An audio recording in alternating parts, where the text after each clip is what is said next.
Hello and welcome back to my channel. It's Saturday the 15th of November 2025. Started the day today with what could have been a drama. Well, actually started last night.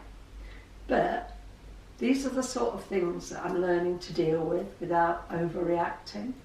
When Joe came in late last night, we had water coming through the ceiling into our boiler cupboard. So overnight we've had a bucket, a large pan and 2 jugs catching the drips. I'm sure other people were affected by Storm Claudia, but the old me would have gone into either a rage or a mardy reaction. And both of those things would have involved having to eat my feelings. I'm so grateful today that I just said to Joe, stick the bucket, the pan, whatever there, I'll ring the roofer in the morning, which is what I did at 8 o'clock. And he's coming on Monday or Tuesday. Unfortunately, it stopped raining. This, for me, is a non-scale victory, a massive non-scale victory. And it's not a case of life getting in the way, it's a case of acting rather than reacting for me. Right, let's kick off with what's for the basket. This is a spiced pickled red cabbage from Marks and Spencer's, £2 a jar. It's got cinnamon, cloves, nutmeg in what makes a spiced red wine vinegar. I haven't scanned it, but I can't see why that wouldn't be free on plan. Anyway, we can put low sin stuff in our basket, but there's nothing in there that's got any sins in it. So that's my offering for the basket this week. Okay, Joe, can we do the question? Okay, what is your understanding of flexi syns? This is something that is being discussed around Slimming World at the moment with Christmas creeping up on us. What is your or my understanding of flexi syns? Well, I'm going to tell you how I use or would use flexi syns, because I was taught back in 2015 by the best consultant I've ever had, Naomi Wagstaff. This is what you do if you need to flexi syn. Firstly, you don't save sins. You don't say, I'm allowed 5 to 15 a day. I usually use 8, so I'm going to save 7 every day for 6 days, which gives me 42 sins. Because if you usually use 8 on a normal week, then if you suddenly bump it right up, the chances are you're probably going to get a maintain. And then you're going to go into shock and say, why did I get a maintain? Not thinking you've used every one of your 15 sins to the equivalent of every day this week, and you expect to get as good a result as you usually got. So what Naomi taught us back then, and it's stuck with me ever since, is if you are going out for a meal, let's say Saturday night, you're going out for a meal and you want to take part in that meal with your friends or your partner, and you want to enjoy that meal, and you want to act like a normal person and not sit at the table saying, I can't have this, I'm on a diet, I can't have that, I'm on a diet. What Naomi showed us how to do was to choose, so you're taking ownership, and it's your responsibility and it's your choice, so there isn't any guilt involved. You choose the number of sins you would like to spend on that meal, over and above, totally separate from your weekly sins. So I would say, right, I'm going to go out for a meal on Saturday night. If it's my choice, it would be Italian, because that's my favourite. And I'm going to allow myself 60 sins. I'm taking ownership of those 60 sins. I'm not deducting those 60 sins from my weekly allowance of, 105? And then only leaving myself 45 for the rest of the week and going into Operation Starvation and feeling like I've missed out, and then gathering up a load of guilt and shame and resentment.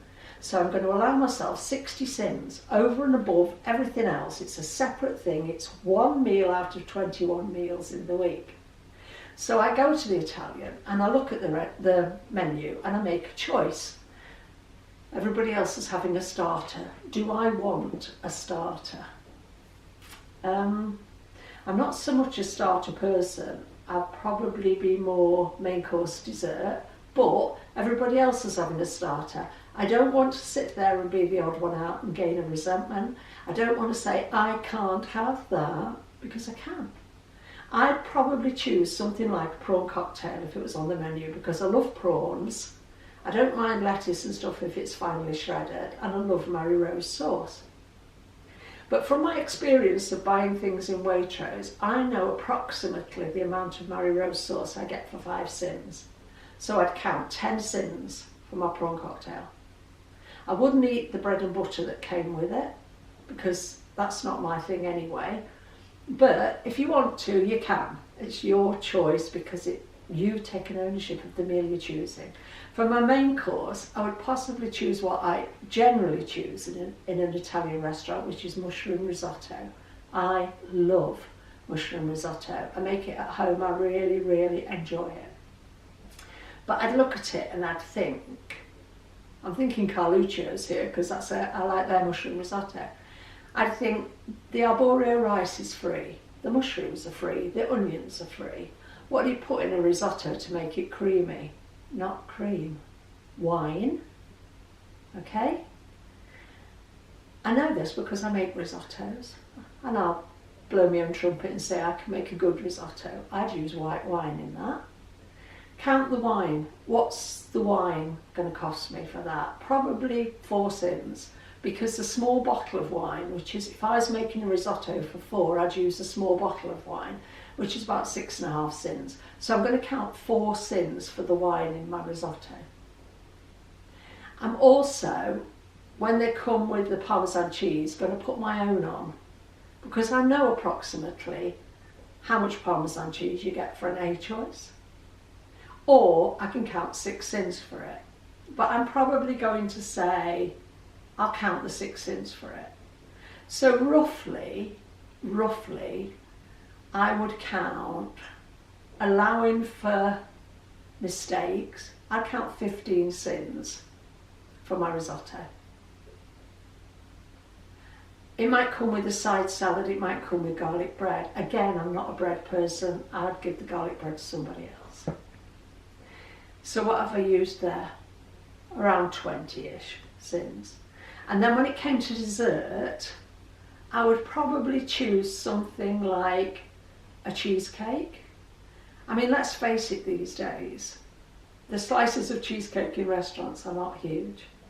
I'm going to allow 15 syns for that slice of cheesecake. I wouldn't choose to have cream on it, because that's not my thing. But what I might say is, if they've got a fresh fruit salad or something, or some fresh strawberries, can I have, instead of having cream, can I have some strawberries on the side of it? So I'm up to about 35 syns. Then I can have, shall I have a glass of wine or shan't I? Yeah, go on then.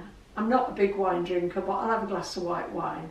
That's going to come in under 10 syns, 45 syns. Do I want a coffee? Probably not by then, because I'd be either coffee or wine. But let's say I chose to have a coffee as well. I've got 15 syns left, and I'm still in control, and I'm taking ownership, because that's what I wanted. That's what I decided I was going to spend on this meal.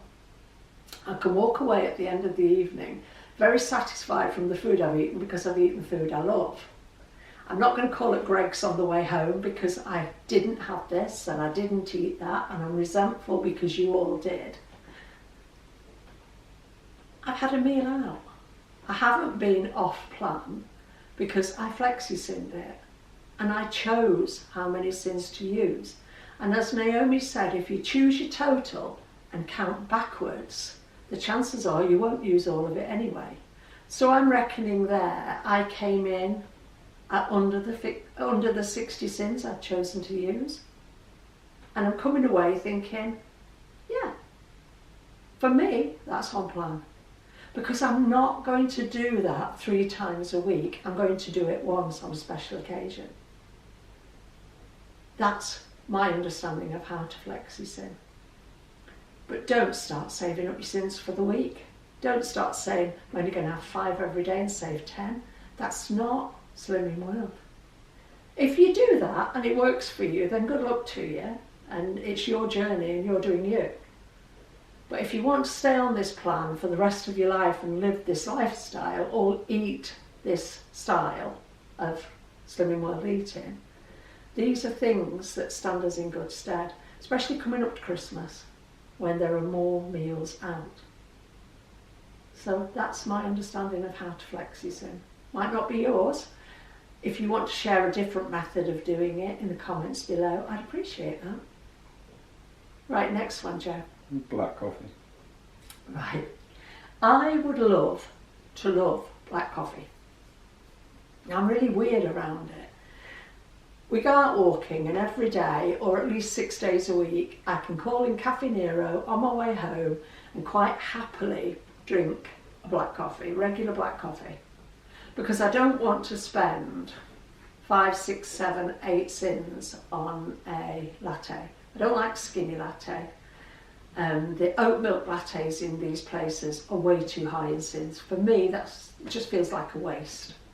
So I go into Nero's and Joe will have a nice black coffee, and with the weather the way it is now, I have a hot black coffee. I come home and I want to drink a black coffee, and I make one. And I make it with Nero Classico, is it called? Yeah. Classic coffee pods, which is the same coffee that I have when I drink it in Nero's. But at home, I'm like, this is not doing it for me. I'm not enjoying this. Why? So I sat down and I thought about it. I thought, what's the difference between making your black coffee in a mug at home, sitting down and drinking it? Yeah, the venue's different. You're not sitting in a noisy, friendly cafe. But what else is different? What you're drinking it out of. I'm not associating this with a black coffee from Nero's. So what did I do? Right? You've got to do everything you can to help yourself. In Nottingham, we have a shop and it's called, do you say Nisbets, Joe? Yeah, Nisbets. And it's a shop it's quite a big shop, and it sells crockery, pans, pots, everything that restaurants need. But it sells to the trade, it also sells to private individuals. So I went into Nisbets and I said to Joe, if anybody does a cup and saucer that's like Nero's, I'm going to buy one. Let's go to John Lewis. He said, no, let's go to Nisbets first.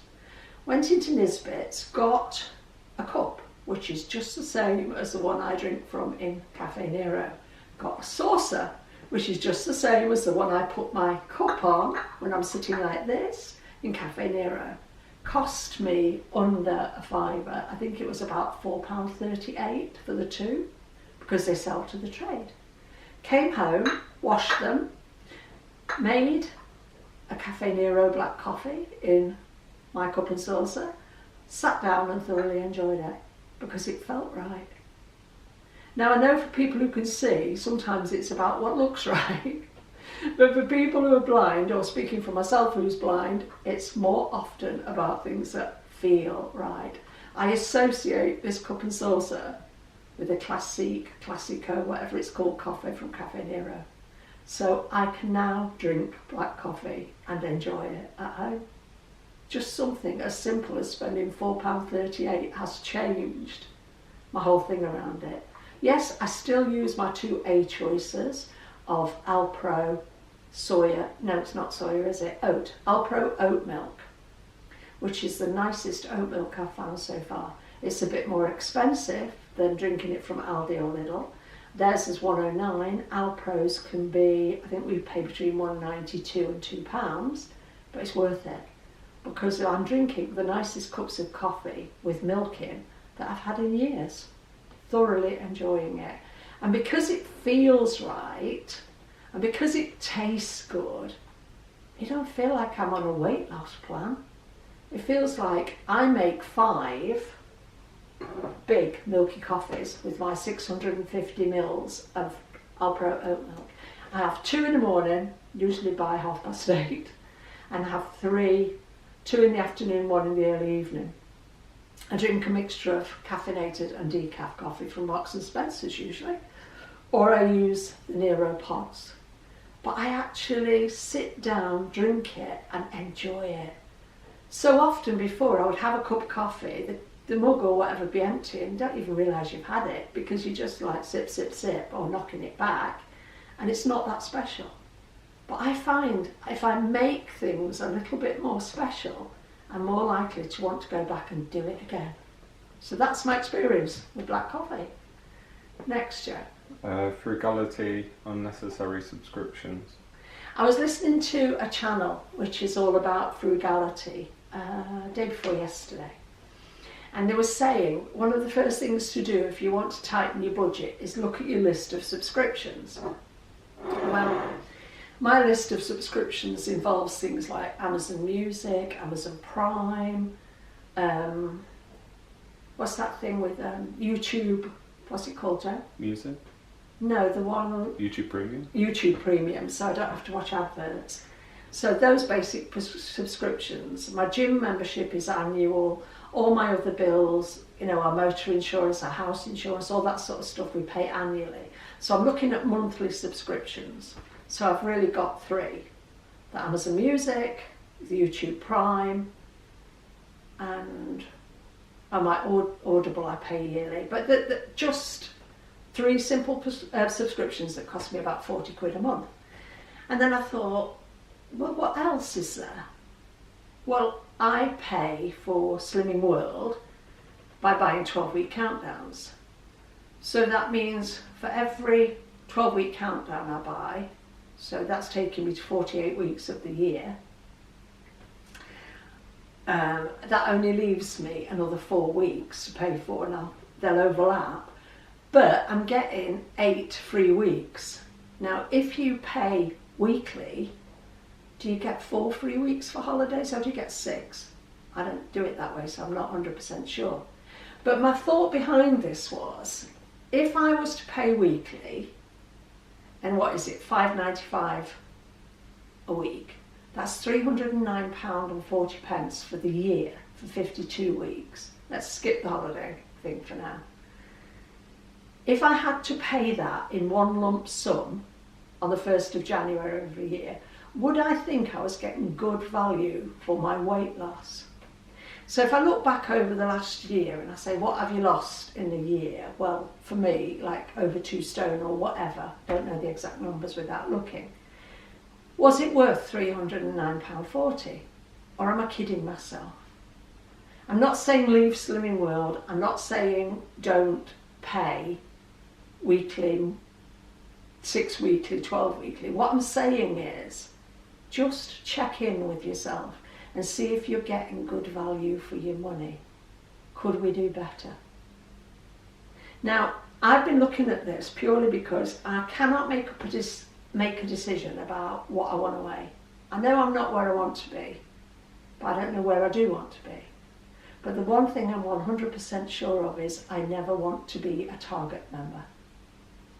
So I'm looking for a place on this plan where I'm happy to pay for 52 weeks of the year to maintain, lose a little, gain a little, hover around that sort of area. The reason I don't want to Target is because you put limits on me, like you're in a bubble. I hate that expression. I don't want to be in a bubble, thank you. But you can only gain £3 or lose £3. You start telling me that and I need to be at the bottom end of that target or I'm worried. And if my target was, say, my lowest target I think was 8 stone 11 and I hovered at 8 stone 8 for months. If you gave me a target today of, let's just say 10 stone, because at the moment I'm like 10.5-ish, but I knew I could only be between 9 stone 11 and 10 stone 3 to stay in my bubble, I would have to be at 9 stone 11. Because that's the way my mind works and I start panicking about going out the top of it. I don't want that. I don't want that stress. I don't want to even have to think about it. I just want to be normal around my weight and be able to say, today I weigh whatever. And it won't matter whether I weigh, I'm using 10 stone, but I don't know that that's relevant, but it doesn't matter whether I weigh 10 stone, whether I weigh 10 stone 2, whether I weigh 9 stone 12, whether I weigh 10 stone 5. That's normal. That's what my normal friends who have never had a weight problem most of them very, very rarely get weighed to start with. They know from their clothes, they stay this size or whatever. I want to be normal.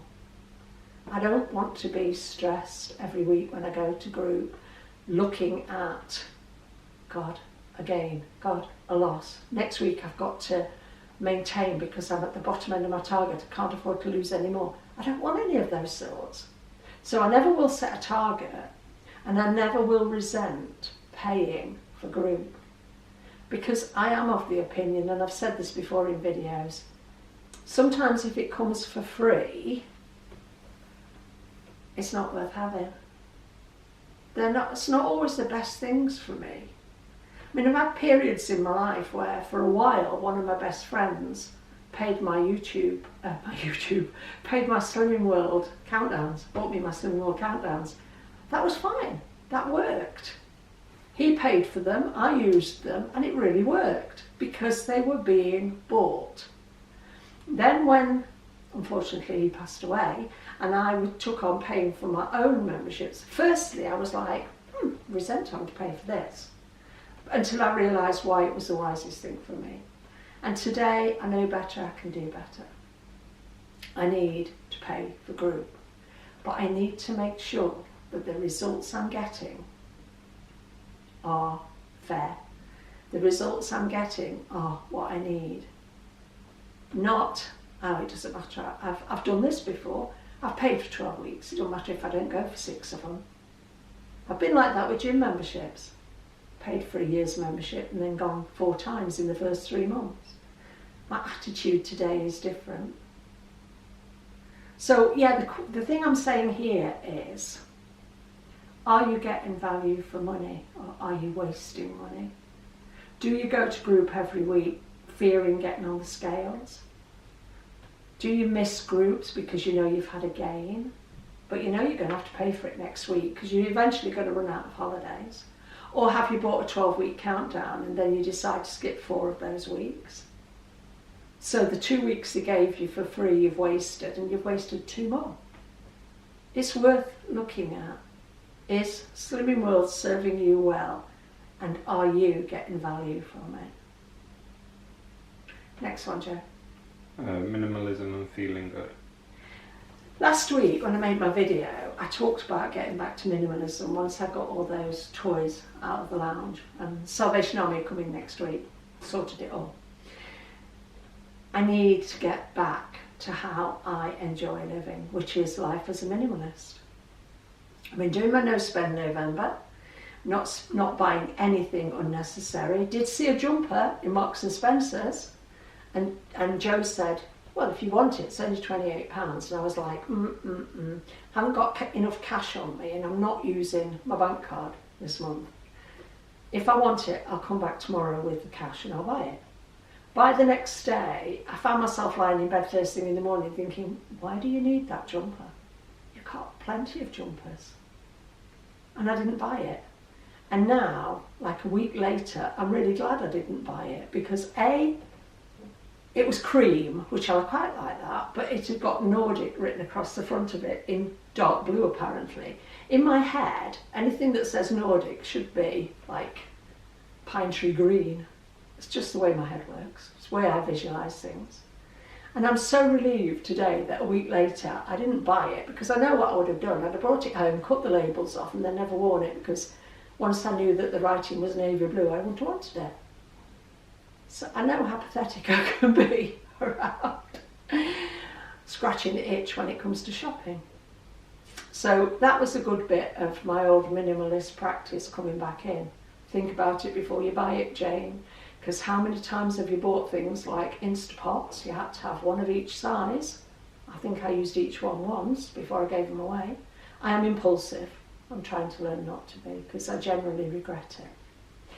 But after the video, Joe had gone out later in the day, so we went, before Joe went out, we went into the kitchen, we cleared out the kitchen cupboards of every item of food that I didn't want.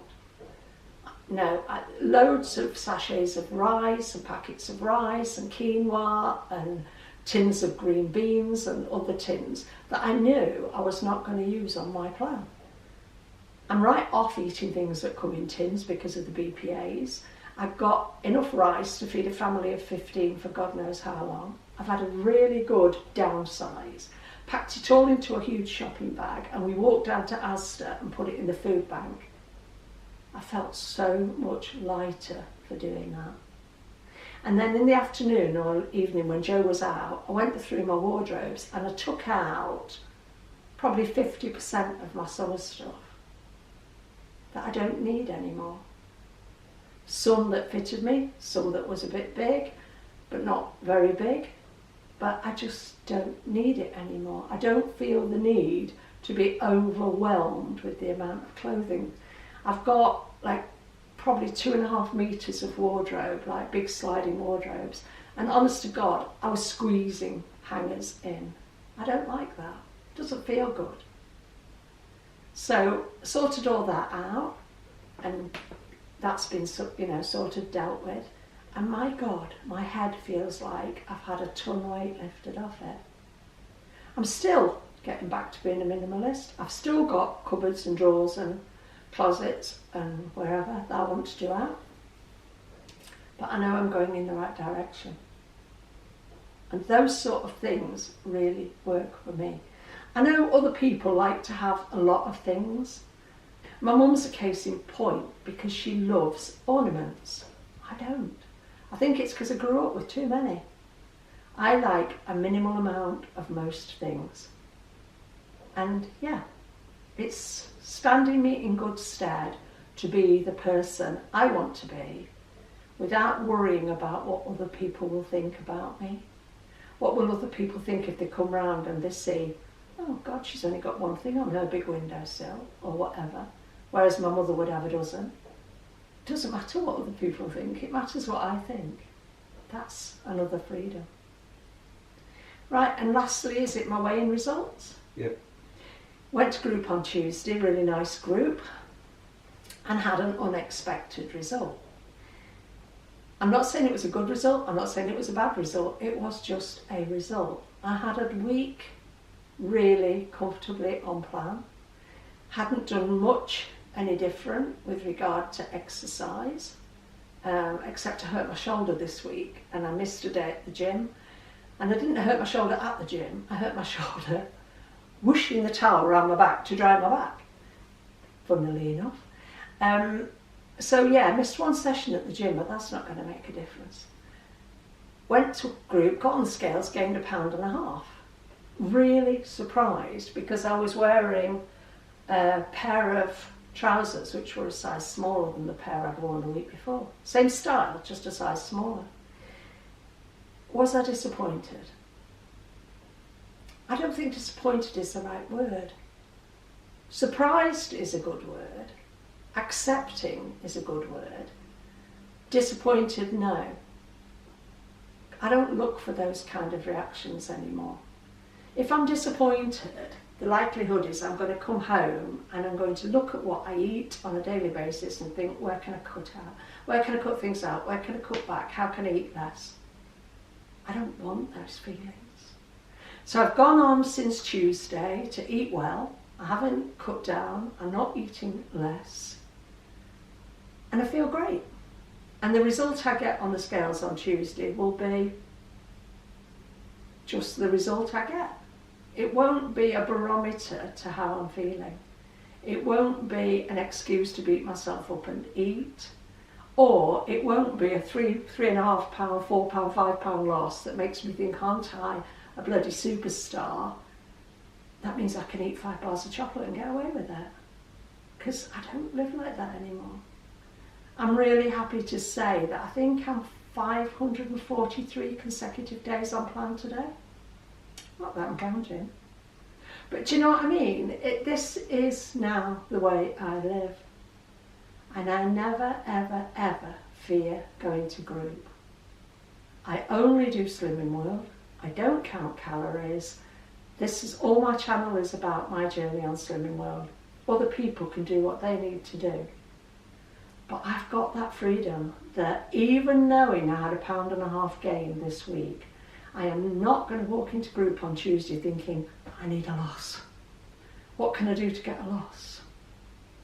better not have a drink before I go to group. I just can't be like that anymore. I've been like that for too many years. I don't need it anymore. So I'm going to go into group on Tuesday and I will take the result that comes up on the scale.